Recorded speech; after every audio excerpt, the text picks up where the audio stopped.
e use aqui nesta noite. Boa noite a todos. Uma vez mais aqui com os irmãos. Trago o abraço aqui da minha esposa, que sempre é difícil para ela vir quando eu venho à noite. Mas nesse caso ela realmente não veio, não porque é difícil, porque ela tem que trabalhar amanhã, mas é porque ela não está no país mesmo. Ela viajou, ela é professora de inglês e aí ela está fazendo um intercâmbio para aprimorar o idioma. Foi a graça, a providência de Deus, né, que permitiu isso, porque dependendo realmente do sustento seria impossível, né? Mas a irmã dela pagou a passagem, a hospedagem. A irmã dela está lá também, né, junto com o esposo. Eu não fui porque não era vontade de Deus e também não tenho visto, mas elas já tinham. E aí a gente levantou a oferta entre familiares e amigos e ela está lá até outubro estudando. E falei que viria hoje, então trago o abraço dela. Também um abraço aqui da Piba Vitória Régia, onde eu congrego. Pastor Adilson, não sei se ele já veio aqui, provavelmente. Mas trago o abraço dessa congregação que é irmã também, né? Filha da Piba também. Está debaixo da direção da PIB de Atibaia. Tá bem? Já lemos o texto. Vamos trabalhar o Salmo 27. Deixe sua Bíblia aberta aí. Também vou deixar a minha aberta. E a minha oração é que Deus seja glorificado e que nós sejamos edificados, e que apesar de mim, que sou pecador, miserável, indigno, que apesar de mim Ele possa falar ao nosso coração, nos edificar pela palavra. Amém? Na época do seminário, em 2015, eu tive o privilégio de viajar. Fui a Santa Catarina. Eu não viajaria, eu ficaria aqui no seminário. Na época eu estudava aqui na PIBA e eu não tinha recursos, então eu não tinha como voltar para Manaus, não tinha recurso para voltar, não tinha recurso para sair de Atibaia, e nem conhecidos também assim. Mas apareceu uma oferta e eu viajei com um colega de seminário. Ficamos na casa da avó dele em Santa Catarina, uma casa de madeira, né? Chegamos lá e ele ficou num quarto, a avó no outro quarto e eu fiquei na sala. E aí eles tinham, ela tinha 2 colchões infláveis e ela falou, tem um furo, mas eu não sei qual dos 2 está furado. Ele vai descobrir na sorte, né? E obviamente foi o furado que descobri 40 minutos depois. Ele começou a murchar e todos já estavam dormindo.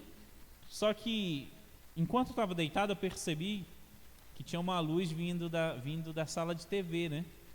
E casa de madeira fica fazendo ruído também, né? E aquela luz, falei, o meu amigo deve estar lá, né, vendo TV e tal. Vou chamá-lo para ver o problema do colchão. Cheguei lá, não tinha ninguém, a TV estava ligada. Aí eu falei, ele deve ter ido dormir, esqueceu de desligar a TV. Fui lá, desliguei a TV, voltei pro colchão, ainda dava assim para deitar. E aí eu percebi que a luz da TV acendeu de novo. Aí eu falei, tem alguma coisa errada aqui, né? Porque ou então ele está pregando alguma peça comigo e tal. Fui lá, desliguei a TV, já voltei pro sofá, né? Fiquei no sofá. Aí percebi que a luz da TV acendeu de novo. Aí eu já levantei e falei, isso daí não é normal, né? Não é normal disso acontecer. Fui até o quarto dele, bati, falei, cara, tem alguma coisa errada aqui na casa da tua avó.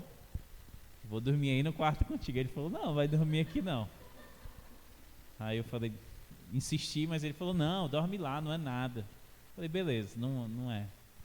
E aí deitei e mais uma vez a luz da TV acendeu. Eu falei, bem, esse demônio vai ver TV até de manhã. Eu não vou mais desligar essa TV. Então fiquei receoso, mas eu falei, vou dormir. Orei e dormi. Demorou, mas dormi. De manhã, né, foi aquela conversa, aquela brincadeira na mesa, falei, aí a avó dele falou, não, a TV está com problema. Se você não tira o cabo do interruptor não, da tomada, a TV ela fica disparando e ligando continuamente. Aí meu amigo falou, cara, isso é tão óbvio, por que tu não tiraste da tomada, né, o cabo? Tu deverias ter pensado de maneira lógica. Eu falei, meu amigo, a primeira coisa que eu pensei foi logo no mal, né? Aí ele começou a rir, ele falou bem assim, qualquer pessoa pensaria isso.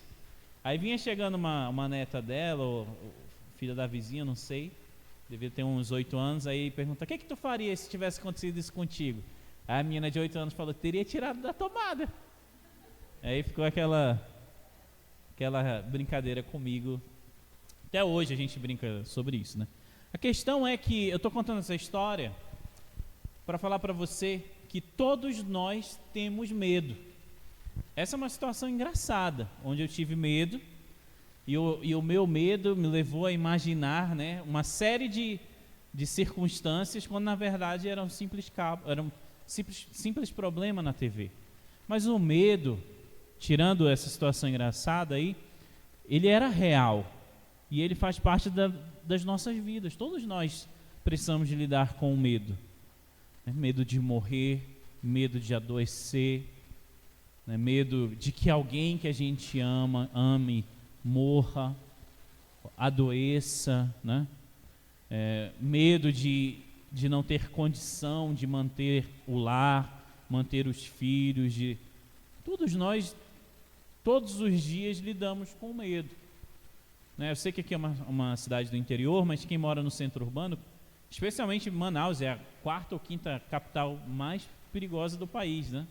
Então lá a gente sempre estava com medo, porque não tinha carro lá, era transporte público, a gente sempre estava assustado andando na rua, porque é muito comum abordagem e assalto, né? A mão armada, abordagem na rua. Não sei qual é a realidade aqui, mas eu acredito que seja tranquila. Mas, independente da realidade, da cidade ou não, todos nós lidamos com medo, com a ansiedade, com o receio, e isso vem no nosso coração e pode nos paralisar.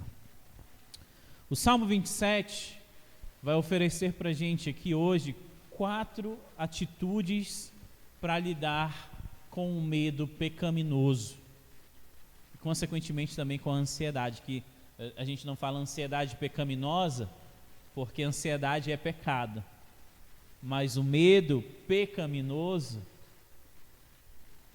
é um medo que se torna pecado, porque nem sempre ter medo é pecado. Então um medo que, segundo o que eu vou explicar aqui, tem determinadas características, ele é pecaminoso, tá bem? Vamos olhar então aqui para o Salmo. A gente sabe que os Salmos são orações, cânticos de fé, foram escritos e compilados e divididos em 5 livros, e nós temos aí algumas variedades de salmo. E esse salmo em especial é um salmo de lamento individual, e é um salmo intitulado, né, escrito por Davi. Não há muita clareza sobre o contexto do Salmo 27. Não dá para dizer bem assim, esse salmo foi escrito por causa dessa circunstância. Por exemplo, como o Salmo 51. Salmo 51 é um salmo de confissão de pecado. Salmo 32 é um salmo de confissão de pecado. E a gente sabe que em 1 e 2 Samuel você vai encontrar na história de Davi o seu adultério, o assassinato, e você consegue contextualizar o salmo, a história de Davi. Mas esse salmo especial não dá para situá-lo exatamente em qual parte da vida de Davi ele aconteceu. Mas nós podemos concluir, por esse texto que Davi estava sofrendo com algum tipo de perseguição mortal. Observamos que no primeiro versículo o salmista ele afirma que está lutando contra o próprio medo. Algumas perguntas surgem então aqui. Medo de quem? Davi está com medo de quem? E os versículos 2, 3 e 6, eles nos dão a resposta a essa pergunta. Ele mesmo fala sobre malfeitores e opressores, que são seus inimigos. Ele também usa a palavra exército, guerra, o que nos leva a concluir que Davi, em meio a essas circunstâncias, temia pela perda da sua própria vida. Sua própria reputação estava em xeque quando ele comenta que falsas testemunhas se levantaram contra ele no versículo 11. Ele entendia esse momento como um tempo de escuridão e seu coração estava patinando entre o medo pecaminoso e a sensação de desamparo do Senhor. O medo estava tomando conta do coração de Davi e ele precisava lutar contra aquilo que o paralisaria, ou estava paralisando diante das dificuldades. A luta do salmista, embora o contexto dele de guerra, de falsas testemunhas, de inimigos, de opressores, não se assemelhe ao nosso contexto em geral, mas a luta do coração de Davi é a mesma luta que eu enfrento, que você enfrenta todos os dias, quando se fala de medo, de ansiedade, de preocupação, temores em geral. É a luta do nosso coração. Davi estava paralisado, mas precisava lutar contra aquelas dificuldades. A luta do salmista, então, deve também ser a nossa luta. A cada dia enfrentamos diversas dificuldades. Nos deparamos com momentos escuros, onde nos sentimos enfraquecidos, pequenos e desamparados. E nesses momentos o medo pode tomar conta do nosso coração, nos levando até mesmo a duvidar da soberania e do cuidado e da forma como Deus conduz as nossas vidas. E o que devemos fazer quando o medo bater a porta do coração? O mesmo que o salmista fez. Antes de nós entrarmos nas quatro atitudes, eu quero trazer aqui uma definição de medo. O que é medo? Medo é o desejo sufocante de nos esconder, de defender-nos ou de fugir de algo ou alguém que nos incomoda ou nos ameaça. O medo é uma percepção nossa a uma realidade que nos ameaça. O medo também é uma reação iniciada nessa percepção de algo que nos ameaça. Por exemplo, é tosco isso, né? Mas a luz da TV acendeu e eu percebi. Fui lá, fiquei na tomada. Acendeu de novo. Fui lá, acendeu a terceira vez. Eu falei, meu amigo, é uma coisa do mal isso aqui. Então, eu tive uma percepção e eu reagi. Mas a minha reação foi uma reação que supervalorizou a situação, porque não era um demônio que estava vendo a TV, né? Assistindo ali o Altas Horas, sei lá, alguma coisa na TV de sábado para domingo, né? Era um problema na TV. Mas o medo foi tão grande dentro do meu coração que eu comecei a criar uma série de situações, fugindo até da realidade, né, do que era de fato o problema. Algumas palavras que são sinônimas ao medo, né, ou então estão ligadas a ele, né? Preocupação, ansiedade, temor, timidez, covardia, apreensão, terror e pânico. Ansiedade está associada ao medo. Preocupação está associado ao medo, à apreensão. E a gente precisa ficar ligado nessas realidades. Mas eu quero falar também, antes de entrar nessas 4 atitudes, que existem 3 tipos de medo. Existe o medo racional. Esse medo racional é o medo que me faz entrar no carro, quando estou saindo de Atibaia para vir para cá, ou quando estou voltando para Atibaia, e colocar o cinto. Por quê? Porque acidentes acontecem. Então, esse medo é um medo bom, é algo que Deus colocou no nosso coração para nossa segurança. É o medo que me faz trancar a porta de casa, porque pessoas nesse mundo caído entram nas casas para fazer maldade. É um medo que me leva, né, leva os pais, né, os pais levam os filhos a se vacinar quando crianças.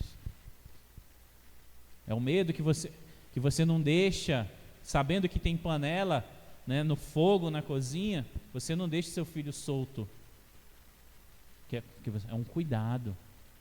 Você sabe que o mundo é mau, que o mundo é caído. E esse medo racional é algo que Deus nos deu para o nosso cuidado, para a nossa defesa. Existe o medo, né, irracional, o medo exagerado, né?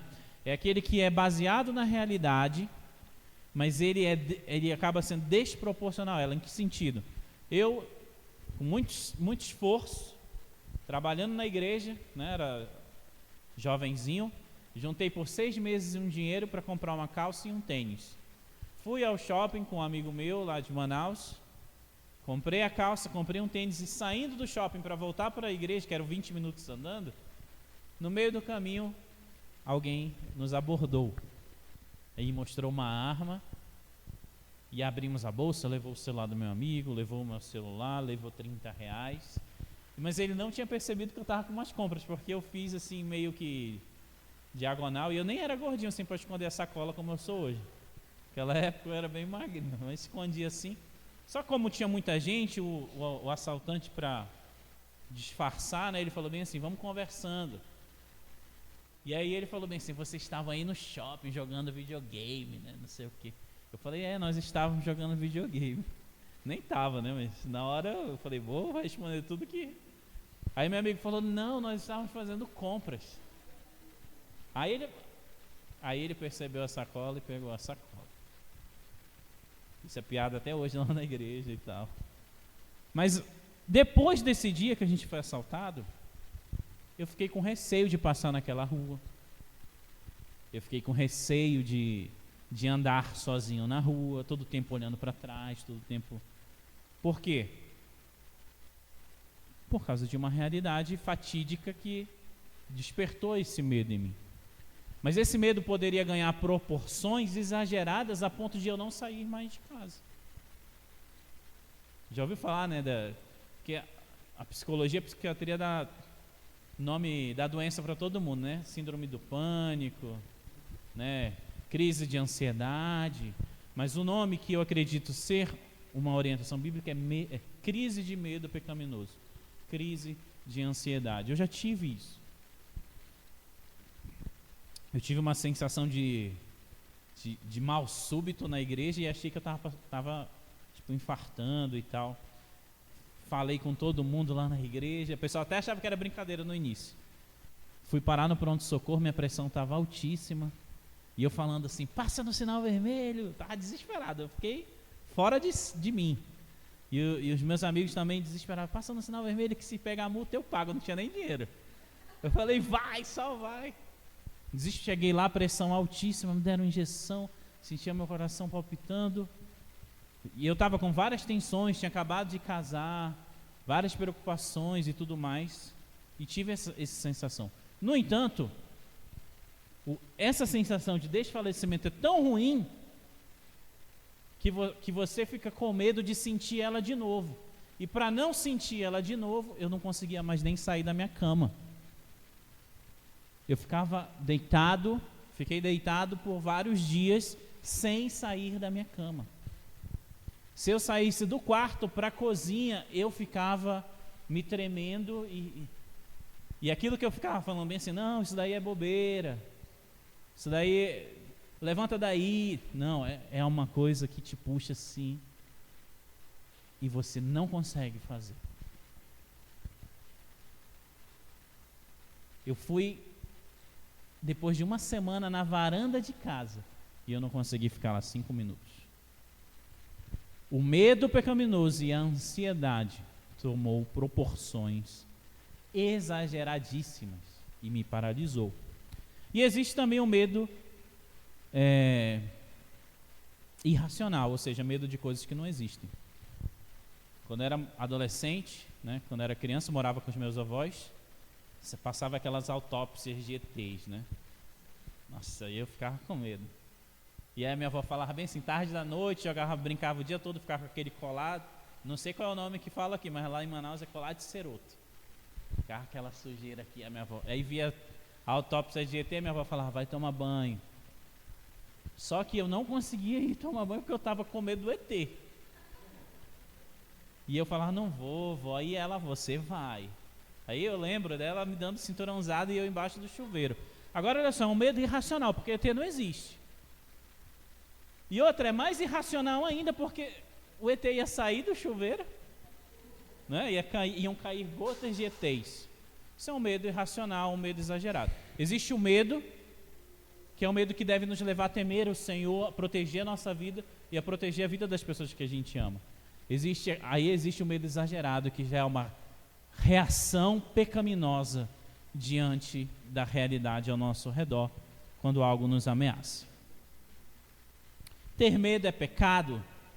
Não necessariamente, mas ele se torna pecaminoso quando duvidamos do caráter de Deus, quando duvidamos que o amor e o poder do Senhor não sejam maiores do que os nossos problemas. Quando fugimos para dentro de nós mesmos, quando nos fechamos em nós mesmos e não buscamos ao Senhor. Ao invés de buscar esconderijo nele, criamos os nossos próprios esconderijos, defesas e estratégias de autopreservação. Isso tem sido comum desde Adão. Adão, o que ele fez quando ele pecou? Ele fugiu, ele se escondeu. Porque ele teve medo. E muitas vezes o nosso medo, a nossa ansiedade, ao invés de nós buscarmos refúgio no Senhor, nós nos isolamos em nós mesmos. Isso é pecado.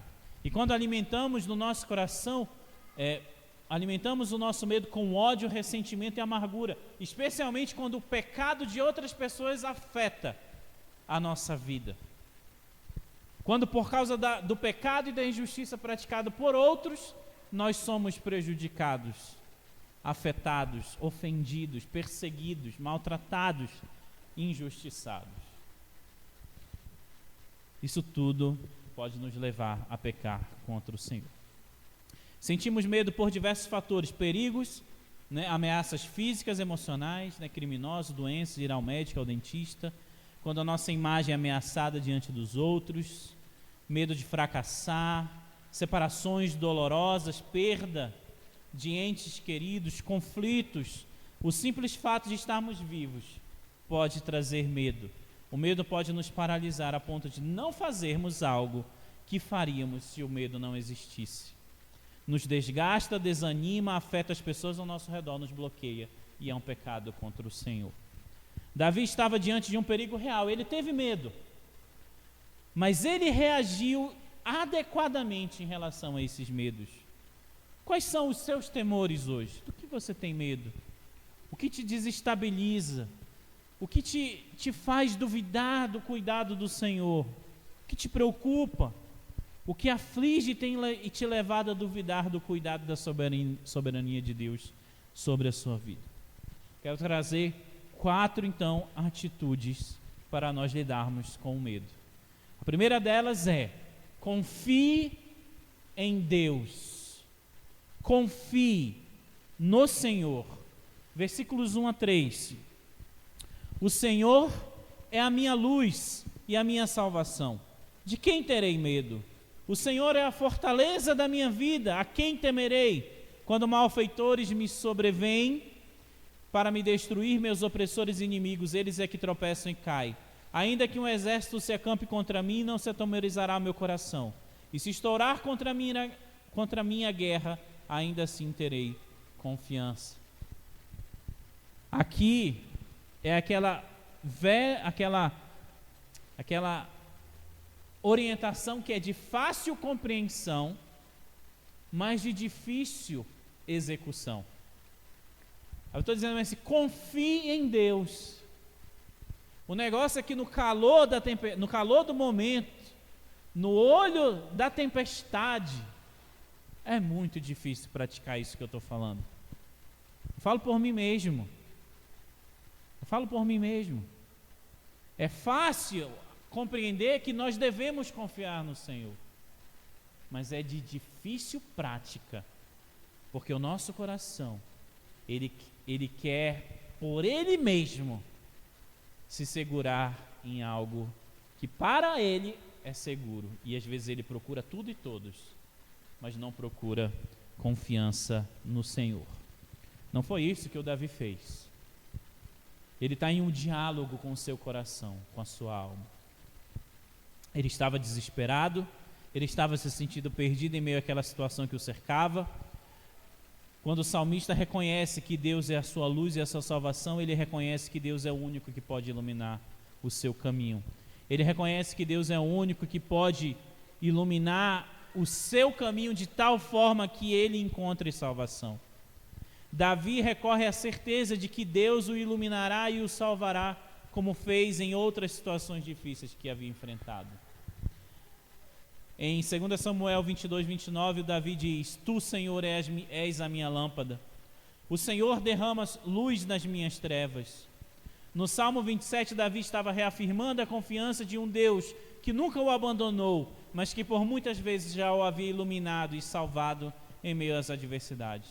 Na hora da angústia, na hora da ansiedade, na hora do temor, nós devemos fazer como Davi fez e falar para o nosso coração, falar para a nossa alma, lembrar a nós mesmos que aquele Deus que cuidou de nós lá atrás, que aquele Deus que nos salvou em Cristo Jesus, que aquele Deus que nos deu o livramento, que aquele Deus que tem cuidado de nós desde lá de trás, em momentos pontuais, em momentos cruciais, é o mesmo Deus que cuidará de nós nesse momento. Davi está trazendo à memória aquilo que pode dar esperança. Por mais difícil que seja confiar em meio às adversidades, nós devemos, quando o nosso coração estiver duvidando, quando o nosso coração estiver ansioso, quando o medo estiver nos paralisando e nos levando a pecar contra o Senhor, nós devemos trazer à memória ao nosso coração de que Ele é a nossa luz, de que Ele é a nossa salvação. Ele diz: o Senhor é a minha luz e a minha salvação. Ele está dizendo para si mesmo: Davi, por que você está desconfiando? Por que você está temendo se Deus de fato é isso para você? É uma luta interna, é uma conversa no coração, é algo que ninguém, além de você mesmo, diante de Deus pode fazer. Quisera eu poder colocar no coração de todas as pessoas que eu conheço que estão passando por dificuldade a confiança. Às vezes eu não consigo para mim mesmo, mas você no íntimo do seu ser, eu no íntimo do meu ser, devemos travar essa luta com a nossa incredulidade. A luz natural, ela dissipa uma escuridão natural, mas a luz de Deus dissipa as trevas em nossa alma.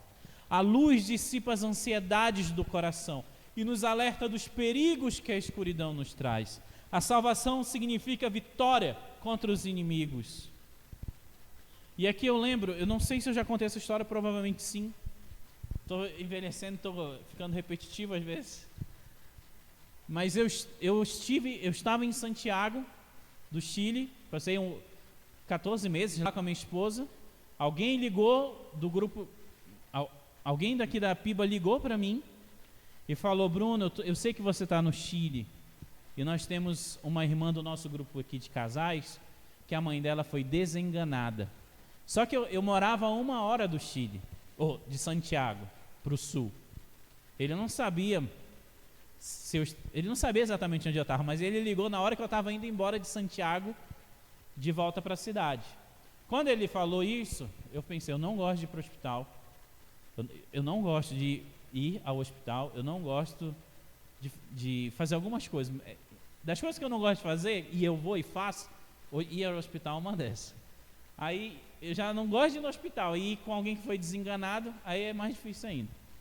Uma vez eu estava lá em Manaus, aconteceu a mesma coisa. A irmã falou: o pastor está aí, meu tio foi desenganado. Eu falei: o pastor está de férias. Ela falou: e quem pode ir lá?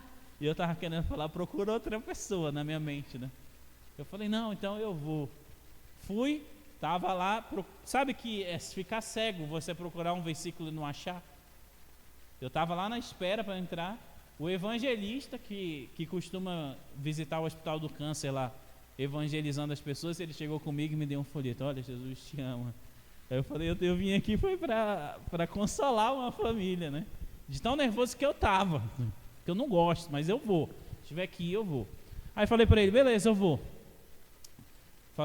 Voltei e falei para o meu amigo: olha, eu não vou poder voltar hoje, posso ficar mais uma noite na tua casa? Fui lá no leito. Cheguei lá, olhei a moça que é daqui da Piba, a irmã dela, a mãe dela já estava sem dar sinal nenhum, já há 2 dias. E eu falei: o que eu vou fazer, né? Falei: meu Deus, me dá força e tal. Cheguei lá, falei: eu vou fortalecer quem está vivo. Quem já partiu, quem não está respondendo, não tenho muito o que fazer. Mas cheguei lá e falei bem assim: eu vou ler um salmo com a sua mãe. Qual é o nome dela? Dona Lídia. Falei: então eu vou ler um salmo para ela. Ela não estava respondendo nada. Eu falei bem assim: olá, Dona Lídia, eu sou o pastor Bruno, vim aqui em nome da Piba, eu quero ler o Salmo 23 para a senhora. E eu li bem assim: o Senhor é o meu pastor. E ela falou: e nada me faltará. A partir do momento que ela falou aquilo, e a gente sabia que ela já estava há 2 dias e meio sem dar sinais, eu falei: Deus está fazendo alguma coisa aqui nesse lugar. E aquele semblante de tristeza das filhas mudou. A escuridão daquele momento foi dissipada pela luz do Senhor. A luz natural, ela ilumina um ambiente escuro. E a luz do Senhor dissipa as trevas e a escuridão do medo e da ansiedade dentro do nosso coração. Esse é o Senhor que é a nossa luz e a nossa salvação, e que deveria nos levar a uma confiança e não ao medo. Devemos confiar em Deus porque Ele é a nossa luz, especialmente porque a luz do Senhor brilhou na nossa vida quando nós, que andávamos em trevas, vimos grande luz, como aqueles que viviam na região da sombra da morte, a quem a luz resplandeceu. Ele nos libertou das trevas e nos transportou para o reino do Filho do seu amor, no qual temos a redenção, a remissão dos pecados. Nós éramos escravos do império das trevas, não havia luz em nossas vidas, mas Cristo foi crucificado e após muito sofrimento morreu e ressuscitou, para que deixássemos então de ser trevas para ser luz no Senhor. Uma segunda ação dentro do confiar é o trazer à memória os livramentos que tivemos na nossa salvação. É trazer à memória aquilo que nos traz esperança. Como diz Provérbios 24:16, porque 7 vezes cairá o justo e se levantará, porque o Senhor o toma pela sua mão. Aquele que nos ajudou 6 vezes, nos ajudará a 7ª. Assim, como a confiança do salmista estava em Deus, nossa confiança deve estar firmada em Cristo. Em Romanos 8:31 e 32, o texto diz: que diremos, pois, à vista dessas coisas? Se Deus é por nós, quem será contra nós? Aquele que não poupou seu próprio filho, antes por todos nós o entregou, porventura não nos dará graciosamente com ele todas as coisas? Quero falar para você algo que eu tenho que falar para mim também. Confie no Senhor. Ele te salvou. Ele tem cuidado de você até hoje. Ele completará a obra e Ele manterá o cuidado dele sobre a sua vida até o final dela. Confie no Senhor. Se há incredulidade, se há medo, se há ansiedade, confronte o seu coração com a verdade da palavra de Deus, mas com a verdade das experiências que você mesmo tem. Aquelas experiências que você diz: é impossível que não tenha sido a mão de Deus atuando por mim, pelos meus nessa circunstância. Traz à memória essas realidades. Toma aqui um golinho. Ele diz: Ele é a nossa fortaleza. A fortaleza garante a vitória de todos os ataques. Uma fortaleza é um abrigo de proteção. Devemos confiar em Deus como o nosso refúgio. Todas as vezes que o medo bater a porta, devemos lembrar que sempre teremos nele um abrigo forte e seguro. Você não está desamparado. Você não está desabrigado. Você tem no Senhor abrigo seguro e forte. Veja bem, muitos anos atrás, uma mulher foi presa nos Estados Unidos por assassinar o marido. Ela foi condenada à morte. E eu não tenho ideia do que é passar por isso. Nem você. Naquela prisão onde ela aguardava o dia da execução dela, um capelão apresentou o evangelho para aquela mulher. Ela foi salva por Cristo Jesus. No restante da sua vida, aquela mulher encontrou um abrigo, uma fortaleza segura no Senhor. E no dia da sua execução, antes dela morrer, as suas últimas palavras foram aquelas palavras daquele hino que a gente costuma cantar no cantor cristão: só deposito a minha fé se for na graça de Jesus. Aquela mulher encontrou refúgio e enfrentou a morte agarrada na graça de Cristo Jesus. Ele é fortaleza segura. Quando confiamos no Senhor, estamos reconhecendo que Ele controla todas as coisas e que Ele sempre tem o melhor para nós, mesmo que esse melhor venha por meio de sofrimentos. Quando não confiamos, nos comportamos como aquele passageiro de avião. Já ouviu essa história? Ele está dentro do avião, o avião levanta voo, ele levanta e bate na cabine. Capitão, o senhor está aí? E o piloto diz, né, eu estou aqui. Ele volta, senta, 20 minutos depois ele levanta e bate. Está tudo bem aí? Vocês ainda estão aí? Aí o piloto diz, estamos aqui. Ele senta, depois de 10 minutos ele vai e bate, vocês continuam aí? Está tudo bem? Precisa? Ele está sempre duvidando. Ele está sempre desconfiando. Ele está sempre incrédulo de que o piloto está lá dentro daquela cabine. Nós não podemos duvidar de que o piloto do nosso avião é o Senhor Jesus Cristo. Nós chegaremos ao destino final, porque Ele garantiu que de fato chegaremos. E o seu caráter, o seu poder deve nos ser suficiente a ponto de não ficarmos questionando ou duvidando quando a dor e o sofrimento solapar a nossa vida. Eu compartilhei essa mensagem há 2 domingos atrás. 3 dias depois, a mãe de uma irmã lá da igreja veio a falecer. Mas ela foi lá no início do culto fúnebre e estavam lá tristes, mas confiantes. Porque a dor e o sofrimento vão fazer parte e vão nos acompanhar em momentos da nossa vida. Mas assim como eles nos acompanharão e estarão em momentos da nossa vida, o Senhor também estará para nos dar fortaleza, abrigo e segurança. Segunda atitude, busque a Deus, versículos 4 a 6. Uma coisa peço ao Senhor e a buscarei, que eu possa morar na casa do Senhor todos os dias da minha vida, para contemplar a beleza do Senhor e meditar no seu templo, pois no dia da adversidade Ele me ocultará no seu pavilhão. No recôndito do seu tabernáculo me acolherá, elevar-me-á sobre uma rocha. Agora será exaltada a minha cabeça acima dos inimigos que me cercam. No seu tabernáculo oferecerei sacrifício de júbilo, cantarei e salmodiarei ao Senhor. Busque a Deus através da comunhão com Ele. Isso é adoração. Não basta saber que existe uma fortaleza, é necessário entrar nela. Não basta saber que existe um refúgio, que existe um abrigo, Eu preciso me direcionar e entrar, ultrapassar a porta e então experimentar a segurança que um abrigo deve trazer. O salmista diz então que deseja morar na casa do Senhor todos os dias da sua vida, para contemplar a beleza do Senhor e meditar no seu templo. Isso é adoração. Adoramos a Deus pelo que Ele é e o louvamos pelas obras das suas mãos.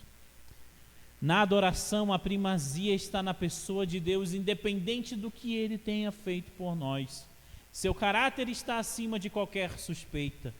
Não há mácula em Deus, não há falha de caráter em Deus. Paulo é um exemplo quando se trata de adoração a Deus diante dos temores e dos sofrimentos. Em Atos 16, quando ele está preso com Silas, o que eles fazem? Murmuram, se revoltam, eles oram e louvam ao Senhor. Eles oram e louvam ao Senhor. É na adoração, é na comunhão com Deus que a nossa alma consegue descanso. É contemplando as belezas do Senhor, do seu caráter, do seu poder, é que as feiuras, a escuridão é ofuscada. Por quê? Porque o Senhor traz brilho para a nossa vida. Adoração a Deus é confirmar diante dele que confiamos no seu caráter e justiça. Nunca será difícil agradecer, adorar e contemplar ao Senhor quando tudo nos vai bem. Mas quando em meio aos sofrimentos e temores diversos, nos levantamos pela manhã e olhamos ao nosso redor e só vemos o medo e a escuridão, e em meio a esse medo e escuridão, declaramos o nosso amor a Deus. Quando está tudo bem, não é difícil ser cristão, mas quando as coisas estão realmente difíceis, é nesse momento que a gente deveria acordar de manhã e falar: sabe, Deus,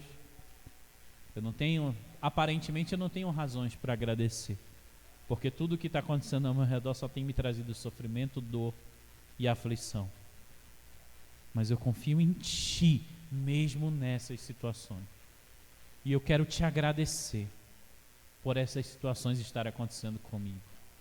É nesse momento que adoramos e servimos ao Senhor.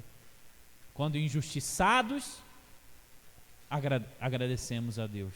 Quando faltam as coisas e o nosso coração se vê satisfeito em Deus. Quando agredidos, retribuímos com amor, com perdão, refletindo então o caráter do Senhor, buscando ao Senhor no seu templo, contemplando a sua majestade, congregando, convivendo com Ele e com os outros irmãos regularmente. É um erro permitir que as aflições nos afastem dessa comunhão. Nem todo mundo aqui é tão legal, mas também nem todo mundo aqui é tão chato, porque eu já conheci a maioria de vocês e vocês são legais, a maior parte do tempo. Mas a convivência traz desafios. E quando os problemas surgem e as dificuldades nos solapam, é aqui que a gente vai encontrar o abraço e o acolhimento. É aqui, congregando, buscando ao Senhor, adorando, sendo família.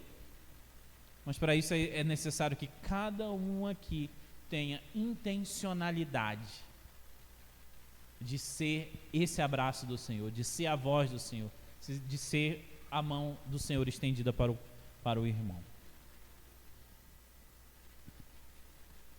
Adoração a Deus é confirmar diante de Deus que confiamos no seu caráter e na sua justiça.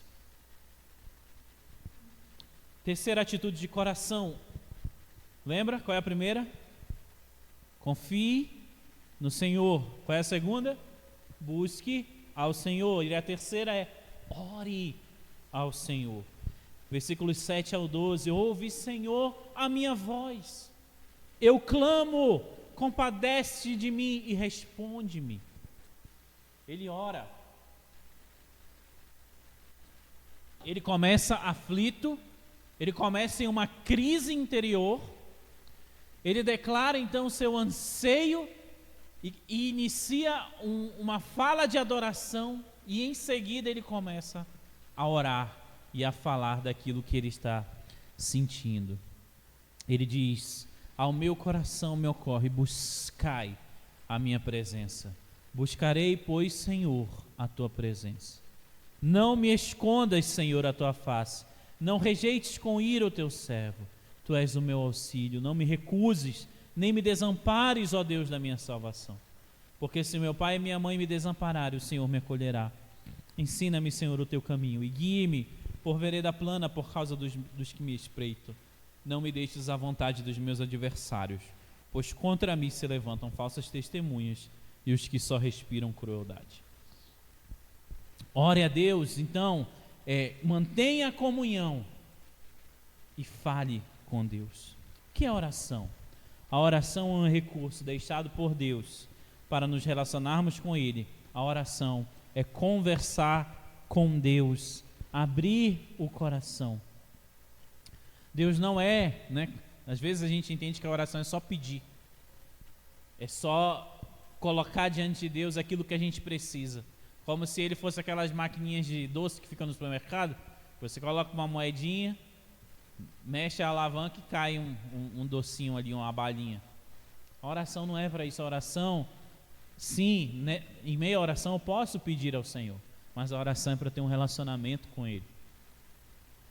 Mais do que ninguém, mais do que qualquer pessoa que a gente busque primeiro para falar, o Senhor deseja ouvir a tua voz. O Senhor deseja ouvir tudo isso que te aflige, tudo isso que está pesando, tudo isso que está apertando a tua alma. Ele deseja ouvir de você. Ore a Deus, fale com Deus, busque a Deus. Há espaço diante de Deus para lamentar. Deus sabe que nós somos pó, Ele conhece a nossa estrutura. E Ele sabe que nós não suportamos dor e sofrimento contínuo sobre nós. E por isso mesmo Ele se coloca como um refúgio, Ele se coloca como aquele que está pronto para te ouvir. Aos pés do Senhor há lugar para lamentar. Por isso que nós vemos muitas vezes uma fala que às vezes eu pensava tão arrogante, tão autoritária, né, dos salmistas falando: apressa-te, né? Até quando me deixarás sofrer e temer? Estou cansado, não aguento mais, por quê? Né? Eu lia e eu pensava assim: essa pessoa é muito atrevida, né, para falar assim diante de Deus, mas eu não entendia. Ele está em dor, ele está em sofrimento, mas Deus é o recurso e o lugar onde ele pode ser ele mesmo, ser transparente e dizer: eu não estou aguentando, está difícil, eu não queria que isso tivesse acontecendo. É falar com a pessoa certa, no lugar certo, e com reverência abrir o coração para Deus em transparência, para que Ele possa confortar, consolar a nossa alma. É preciso que a gente fale para Ele aquilo que a gente está sentindo. Ore a Deus, busque a Deus, ore a Deus. E a quarta atitude de coração, que o meu tempo está voando, como sempre, né? Eu sempre falo uma coisinha a mais, mas eu quero lembrar aqui de Mateus 7, de 9 a 11. Alguém pode ler, por favor? Mateus 7, de 9 a 11.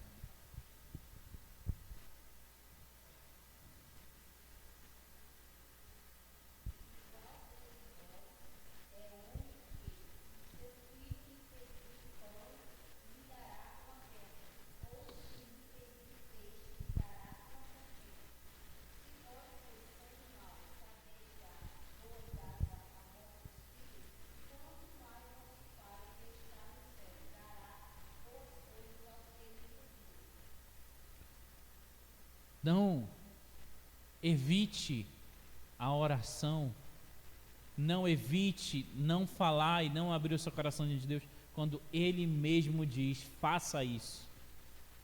Faça isso. Se nós que somos maus, né? Pecadores, temos lampejos de bondade e servimos aos outros, quanto mais Ele, que é um Deus de graça, de amor e de misericórdia. O impulso do coração de Deus é amar, é redimir, é transformar, é auxiliar. Ore a Deus.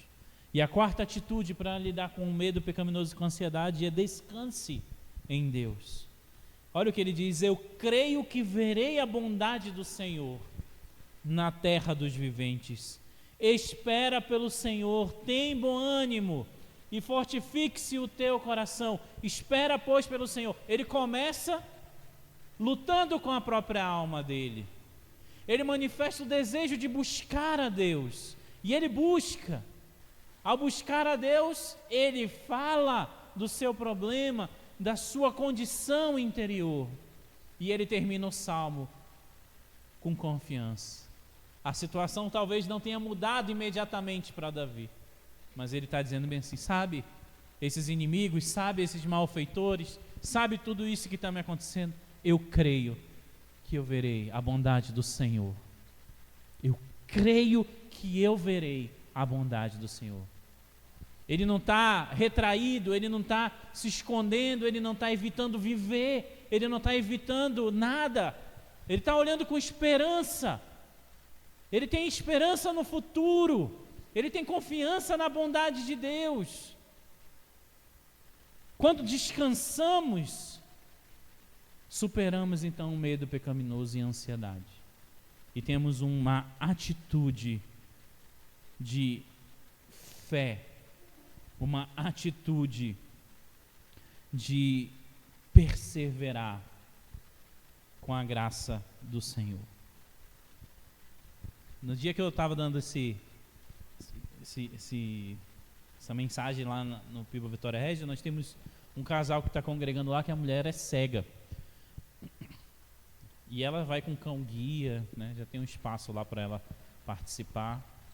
E eu falei para ela, né? O André e a Liz. Eu falei: nós temos um exemplo vivo aqui diante de nós do que é descansar. A Liz, ela não tem medo de dar a mão para o André, porque ela sabe que o André não vai levar ela para lugar perigoso. Ela sabe que se ela segurar a mão do esposo dela, ele vai protegê-la. Nós mesmos, se um cego pedir a nossa ajuda para a gente levar ele de um ponto ao outro, o que nós vamos fazer? Desviar o caminho? Colocar ele em perigo? Não. Então nós somos como a Liz,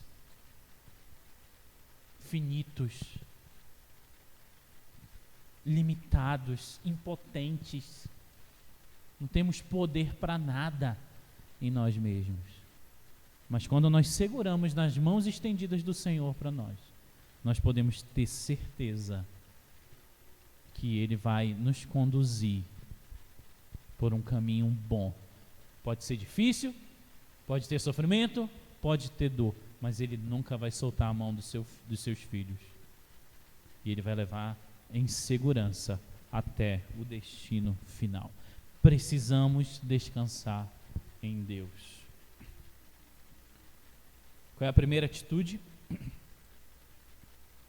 Confie no Senhor.